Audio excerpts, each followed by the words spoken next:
উঠে 20 নাম্বার ফ্লোরে যায়, সে জানে কীভাবে সিঁড়ি দিয়ে উঠতে হয়।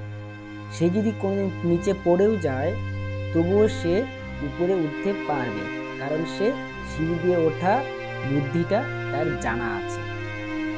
আর যে লিফট দিয়ে উপরে ওঠে, অর্থাৎ যার জীবনে ভাগ্য সাথ দিয়েছে অথবা কারোর সাহায্যে উপরে উঠেছে এইসব কারণে, অথবা কোনো জাদুটোনা করে উপরে উঠে গেছে, সে যদি কোনোদিন নিচে পড়ে যায় সে আর কোনোদিনও উপরে উঠতে পারবে না।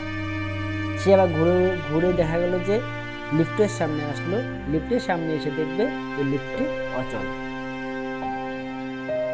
কারণ সে তো আর সিঁড়ি দিয়ে ওঠার অভ্যাসই নেই, তার তো লিফট দিয়ে উঠে অভ্যাস।